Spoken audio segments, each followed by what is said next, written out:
but that 88 is pulling away. Earnhardt, Johnson, Menard, Blaney, third-generation star Dale Earnhardt Jr.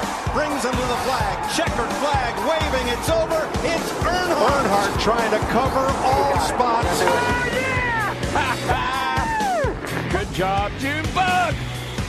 Dale Earnhardt Jr. Checkered flag at Talladega. Why is this one so much fun? Because your grin told so many stories on your cool-down lap. It's just real emotional. I haven't won here in a long time. It's my daddy's birthday a couple days ago. Just real emotional, man. My nerd world. And welcome to it. It's the Dale Jr. Race Preview Podcast, and I am your host, John Justice. Glad that you're with the podcast. We're down to our last couple of races and last few podcasts of the year. I haven't decided what I'm going to do once the season ends. I think I'll probably end up taking a break, unless there is some breaking news that would require recording a podcast and discussing. I think I'll probably end up taking a break from the podcast, and until next season. Like I said, unless there's room for it. I can't believe that we've reached the end of the season already. It feels like it's flown by. Before I get into the race preview, and we will talk a little bit about Texas. We'll talk a little bit about the merchandise available online. Not a whole lot. Again, it's the end of the year, and we don't have next year's items available yet. I will tell you about Phoenix. Really excited about the race tomorrow, and not just because I am going, but the car is really, really good, and the car was really good last weekend, and we probably should have won. So, oh my gosh, I'm sorry. I just opened up the official store at dalejr.com, and it's been completely updated. So I guess I do have things to talk about, including paint schemes for next year are now available. I think we knew that somewhat already.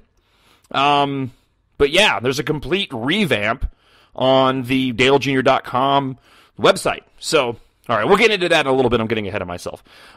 Before we get into the podcast this week, I just want to take a moment. Right now, it's Saturday afternoon, and yesterday we unfortunately all were witness to the terrorist attacks that took place in Paris, and I just didn't feel right not acknowledging that going into this podcast. I am a talk show host, and that's my job. That's my full-time job, and these are the types of issues that unfortunately I have to cover at length, and I will have to cover on Monday's show. It was one of those days, man, yesterday when I found out and just everything began to unfold, and you're just going, let it not be the worst, let it not be the worst, and oh man, it's the worst. And it wouldn't feel right if I didn't at least acknowledge it, that, obviously my prayers go out to those that were affected, those lives that were lost, those family members, the Americans, the American lives that were lost in the wake of that vicious attack that took place in Paris. And I know a lot of NASCAR is acknowledging this today too. They are, even Dale Jr. went and tweeted something out, prayers for, I actually think he used an emoji of the hands, prayers for Paris. And I just want to take a moment and just mention it. And again, prayers go out to everybody involved. I hope, and I'm going to do something that something I didn't even realize I was going to do until right now. But I'm going to go ahead and do it right now just because it feels right. I hope that there is a willingness and courage by the nations that have been affected by terrorism, affected by what happened in Paris, the allies of France, including the U.S. I hope there is a resolve to go and immediately do something about what took place. I hope there is an immediate response. I was almost disappointed this morning to turn on the TV in the wake of what had happened and not hear that there wasn't already an immediate response. And that's just my opinion and views. And normally I wouldn't do that on the podcast here, but I felt like it was necessary. We need to strike back swiftly against these heinous cowards that right now are using terror and are winning this battle, unfortunately. All right. I'm done with my commentary. I hope you will keep listening moving forward. I had to get that off my chest. So, real quick, last week at Texas, man, that car was stupid fast. On the Dale Jr. download, I think they said that they broke some kind of record. He passed over 100 cars last week, and even after he smacked the right rear quarter panel and just tore apart that rear part of the car, even after they taped it up, that car was still stupid fast. I mean, we walked away with what? I think it was a 6th place finish. Is that where we ended up last week? But man, that was, it was a 6th place finish. He was going to win that race. It's, you follow Dale Jr. long enough, you watch all of these races, and it is so fascinating to me. And it could just be a psychosomatic thing. It could just be my mind playing tricks on me that this seems to be the case. Be that as it may, those races that he is poised to win, they all have the same type of feel to it. Watching that race at Texas, it had that Michigan feel. It had that he's coming, and he is faster than everybody else out there. And if things go right, and that's what's tricky and what's great about NASCAR, is that things have to go right. If things go right, he wins it. And unfortunately, things didn't go right. If he hadn't come off of turn 4 and got loose and smacked it up against the wall, I mean, what he ended up dropping back, did he go a lap down? I think he was just about ready to go a lap down. They caught enough cautions to go and fix it.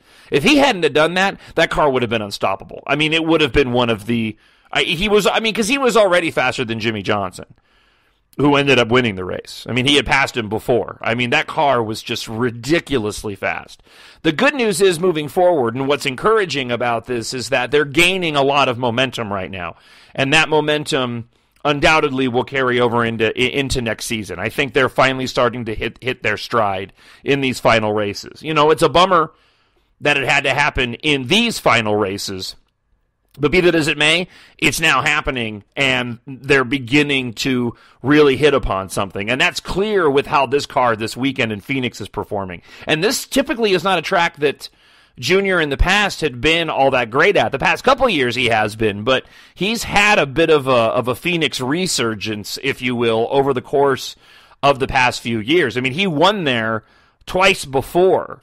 But there was during the slump, if you will, the 2009 to 11, 12, whatever. During the slump, that track was brutal on him, and they've really stepped it up. And this car this weekend is really, really good. So, I don't want to get ahead of myself. Let me talk briefly, about the new gear. And I was wrong. There actually is new gear available. If you go to DaleJr.com and you click on the store, shopjuniornation.com is where it takes you to, and there's a completely revamped website. All new, clean redesign, and not only can you get the 2016 diecasts, which I hope that I can get tomorrow when I'm going to the races tomorrow in Phoenix. I'm really excited about it. I actually have garage passes, and I got my ticket. Oh, and I have a story to tell you about that too, by the way. Anyway, if you go to the website, not only are there diecasts available for next year's paint schemes. The Tax Slayer one, the new Nationwide car, which is really growing on me. Man, that car looks really cool. There's a 2016 calendar available. They are also already selling a 2016 Dale Jr. Nationwide debut T-shirt. It looks really clean. It looks like more of sort of a retro T-shirt. What do I mean by that? It has kind of a like an old school design. It's circular. It has Dale Jr., the nationwide logo, a couple of checkered flags, and then a side view of the whole car with the new 2016 paint scheme on it. It doesn't look like there is a rear. It doesn't look like there's a photo on the back, so this is just sort of the debut shirt. I don't know personally if I'll end up purchasing this one online, just because I know that by the time we hit the season next year, leading into Daytona, there'll be a lot of other items available, and I think I'd rather wait until they released some T-shirts that had both the prints on the front and the back. But be that as it may, if you want to get a shirt for the holiday season and the off-season, which I always think is fun, if I was going to purchase this shirt, I would purchase it simply from the standpoint of being that, to me, that's how you express that you're a diehard fan. Like, no offense to fans that wear T-shirts from past paint schemes, okay? I'm not judging you. However, I am always impressed when I see somebody in public who is wearing a T-shirt for that year's paint scheme. I am doubly impressed if I see somebody wearing a T-shirt for a paint scheme for the upcoming season. To me, that means you're an uber fan. And again, I'm not judging you. That's sort of my criteria. And it's not like a negative thing like, oh, you're wearing an AMP shirt and he doesn't run that paint scheme anymore. No, man, I'm not like that. I just go, hey, that's cool. You're like me. It's more of really a dig on myself just because I'm that anal. I have to have the T-shirt of the car he's racing that weekend, and I have to have the T-shirt of next year's paint scheme. It would put it this way. Everybody else, you're probably the normal one. I'm the freak. So it makes me happy when I see other people in the offseason wearing T-shirts for the next season's paint scheme, and I go, you're a freak like I am. So if you go by the website, there's some items available there, and that T-shirt is also available. So let's move on to Phoenix. All right. Big fan of the Phoenix track. It's a great race to go and watch. I don't know how many races I've been there now. I mean, I've gone twice a year for the past 8 years, so we're looking at 16, something like that. I like the new configuration. I do wish that for those that are familiar with the track, the old configuration was pretty cool. It was mostly a flat track. That dog leg in the back was really unique and different for the racetrack.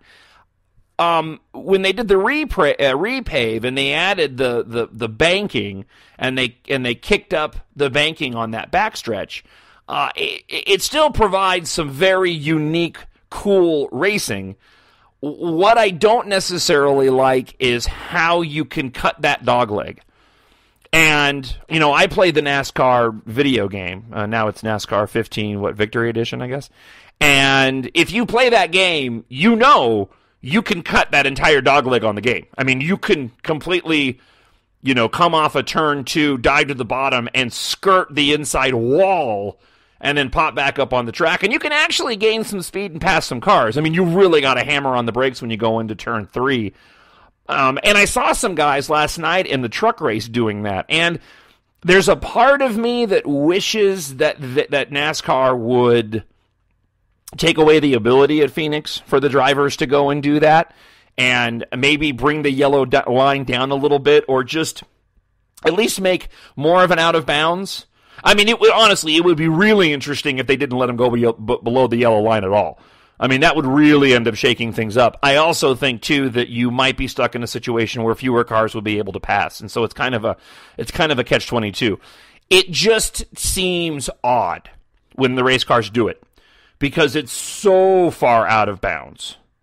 I mean, it would be like at Texas cutting across the grass all the way across the grass, coming off of turn 4, and joining back up right before you get into turn 1. I mean, it would just be weird. You can do it at Phoenix because it's all paved. And so it's just from well, that's bizarre. It adds sort of a weirdness to the racing that you kind of scratch your head and go, it doesn't seem right. It just seems it seems like they're out of bounds. I guess I would have to see a race run if they actually went and forced them to stay above the yellow line. But be that as it may, the racing at Phoenix is great. The facility of Phoenix is great. I ended up through my new operations manager, I actually have garage passes for tomorrow, and I'm really excited about it because I haven't been in the garage at a NASCAR race before Dale Jr. went to Hendrick Motorsports.